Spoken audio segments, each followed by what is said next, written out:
السلام علیکم۔ مئی اور جون میں ہونے والی دو جنگوں نے نہ صرف دنیا میں اثر چھوڑا ہے بلکہ وہ ممالک جو اس جنگ کا حصہ تھے ان پر بھی اس کے گہرے اثرات مرتب ہوئے ہیں۔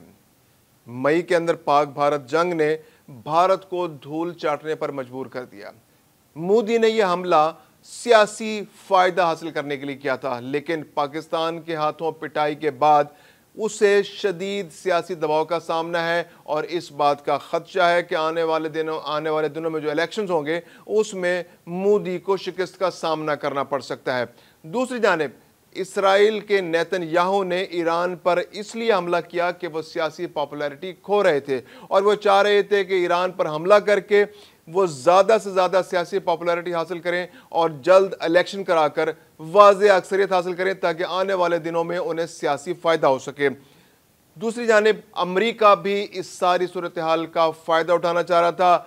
ڈونلڈ ٹرمپ جن کے دماغ پر اب امن کا نوبل پرائز چھایا ہوا ہے، وہ چاہ رہے تھے جیسے پاک بھارت جنگ رکوا کر انہوں نے کریڈٹ لیا تھا، اب ایران اسرائیل جنگ کو رکوا کر وہ نوبل پرائز حاصل کر سکیں۔ لیکن یہ تینوں ممالک بھارت، اسرائیل اور امریکہ، یہاں کی جو قیادت ہے وہ اس وقت شدید ترین سیاسی دباؤ کا سامنا کر رہی ہے۔ میں ہوں خرم کلیم اور آپ دیکھ رہے ہیں 24 ڈیجیٹل۔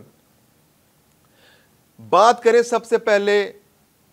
بھارت کی، تو بھارت نے مودی سرکار نے پاکستان پر حملہ کیا سیاسی فائدہ حاصل کرنے کے لیے، لیکن اسے شدید ترین ہزیمت کا سامنا کرنا پڑا جب پاکستان نے نہ صرف اس کے تمام حملوں کو پسپا کر دیا بلکہ اس کے ملک کے اندر گھس کر اس کی کمر توڑ کر رکھ دیا اور اسے ایک دن کے اندر ہی ہتھیار پھینکنے پڑے اور سیز فائر کرنا پڑا۔ اسرائیل کے نیتن یاہو نے بھی اپنے ملک کے اندر سیاسی پاپولیرٹی گین کرنے کے لیے ایسی حرکت کی اور ایران پر حملہ کیا۔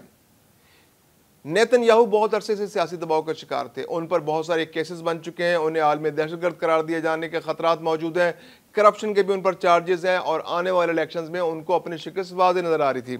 انہوں نے کہا کہ ہمیں ایسی صورتحال میں پولیٹیکل مائلیج کے لیے ایک بریدنگ سپیس چاہیے اور اس کے لیے انہوں نے انتخاب کیا ایران پر حملے کا۔ غزہ کا تو وہ مکمل صفایا تقریباً کر چکے ہیں، یعنی اس غزہ شہر کے اندر، غزہ کے علاقے کے اندر کوئی ایک عمارت بھی ایسی نہیں بچی جو اس وقت اپنی صحیح حالت میں موجود ہو۔ تعمیر نو کا تو سوال ہی پیدا نہیں ہوتا۔ اگر کسی بلڈنگ کی ریکنسٹرکشن کی کوشش کی جاتی ہے تو اسرائیلی طیارے دوبارہ حملہ کر کے اس کو تباہ کر دیتے ہیں۔ اب تک 56,000 سے زائد افراد شہید ہو چکے ہیں۔ جو لوگ لاپتہ ہیں ان کا کوئی اندازہ نہیں ہے، ممکن ان کی تعداد لاکھوں میں ہو، نقصان اس سے بہت بڑا ہو سکتا ہے۔ 56,000 افراد وہ ہیں جن کے شہید ہونے کی باقاعدہ تحریری طور پر تصدیق موجود ہے۔ ہزاروں بچے بھی اس میں شامل ہیں۔ روزانہ 66 بچے غذائی قلت کا سامنا کرنے کی وجہ سے شہید ہو رہے ہیں۔ روزانہ 122 بچوں کا اسپتال لایا جاتا ہے غذائی قلت کی وجہ سے ان میں جو بیماریاں پیدا ہو رہی ہیں، کیونکہ اسرائیل نے غزہ کے لوگوں پر غذا کا رستہ بھی روک دیا ہے، ان کے لیے غذا لانا بھی وہاں ممکن نہیں ہے۔ یہ ساری صورتحال ہے جس میں نیتن یاہو سیاسی پاپولیرٹی گین کرنے کے لیے کوششیں کر رہے تھے۔ جو حالیہ سروے ہے اس نے ثابت کر دیا ہے کہ نیتن یاہو اپنی پاپولیرٹی جو انہوں نے پاپولیرٹی گین کرنے کی کوشش کی تھی، یہ ایران کی جنگ بھی ان کے منہ پر پڑی ہے، کیونکہ غزہ کی جنگ جو انہوں نے 1.5 سال پہلے شروع کی تھی، پونے 2 سال پہلے اکتوبر 2023 میں، اس میں جو شدید نقصانات ہوئے، اس کے باوجود وہ اپنے 50 یرغمالیوں کو اب تک حماس سے نہیں چھڑوا سکے، جس کی وجہ سے جو اسرائیلی شہری ہیں وہ چاہتے ہیں کہ اس جنگ کو روکا جائے، کسی طرح بھی مذاکرات کر کے ان 50 شہریوں کو حماس کے قید سے آزاد کرایا جائے اور فوری طور پر جنگ بند کی جائے۔ 59% اسرائیلیوں نے اس سروے میں کہا ہے کہ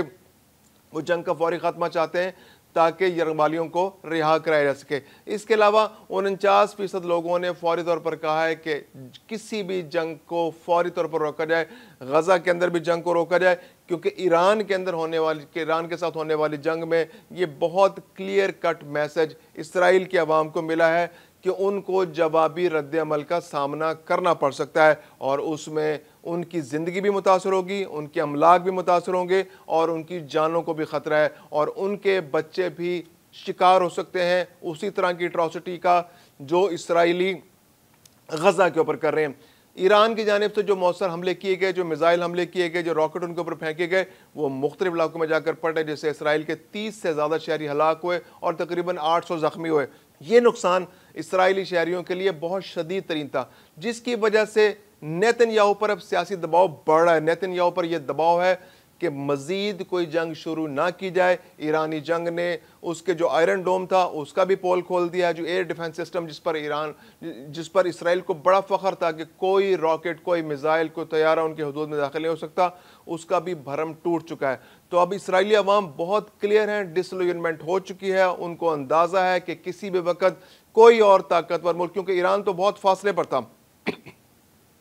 اگر کوئی پڑوسی ملک اسی طرح سے اسرائیل پر حملہ کرتا ہے، اتنی شدت سے حملہ کرتا ہے جتنا ایران نے کیا تھا، تو وہ بہت زیادہ لیتھل ہو سکتا ہے، اس میں اسرائیل کا بہت بڑے پیمانے پر نقصان ہو سکتا ہے۔ تو اس لیے نیتن یاہو کی حکومت اب شدید ترین سیاسی دباؤ کا شکار ہے۔ رجیم چینج، جو ایران پر رجیم چینج کے لیے حملہ کیا گیا تھا، اب عین ممکن ہے کہ وہ رجیم چینج کا سامنا نیتن یاہو کو خود کرنا پڑے، اور وہ ان کی حکومت کمزور ہو کر کہیں خود نہ گر جائے، یا پھر اسرائیل کے اندر سے ایسی آوازیں اٹھنے لگیں، وہاں پر ایسی کوئی تحریک جنم لے لے جو نیتن یاہو کی حکومت کو ختم کر دے اور اس جنگ کا بھی خاتمہ کر دے۔ تیسری جانب امریکہ نے بھی اس جنگ میں سیاسی مقاصد کے لیے شرکت کی۔ امریکہ کو اندرونی طور پر بھی یہودی لابی کی جانب سے بھی دباؤ کا سامنا تھا کہ اسرائیل کی ہر ممکن مدد کی جائے۔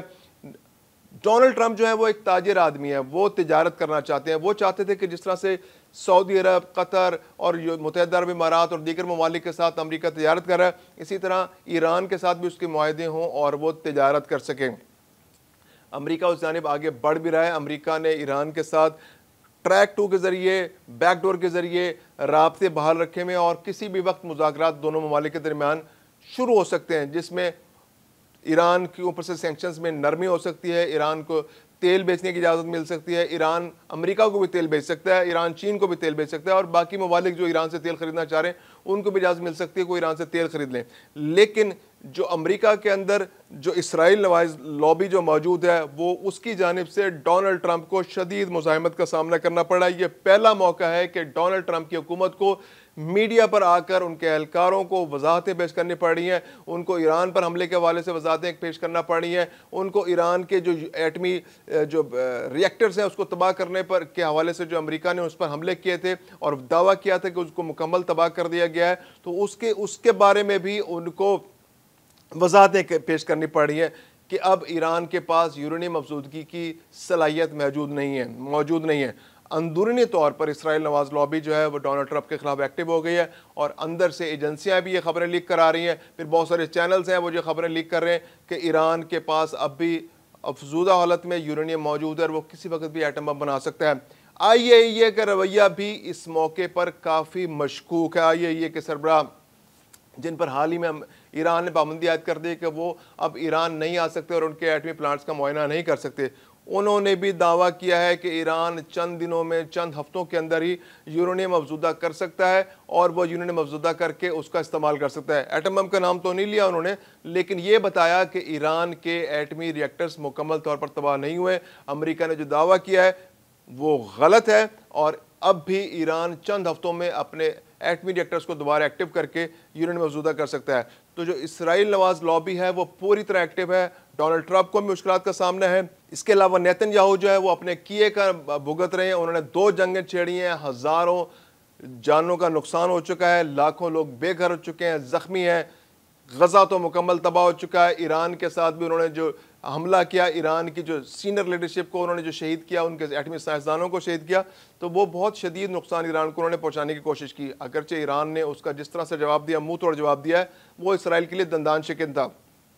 تو اب اسرائیل کے نیتن یاہو کو بھی شدید ترین سیاسی دباؤ کا سامنا ہے، اور مودی کا سیاسی دباؤ تو 2 مہینے سے جاری ہے، جب سے انہوں نے پاکستان سے پنگا لیا اور منہ کی کھائی، اس کے بعد سے ان کے اوپر سیاسی دباؤ مزید بڑھ گیا، اور آنے والے الیکشنز میں ممکن ہے کہ اس کا اظہار آپ کو نظر آ جائے۔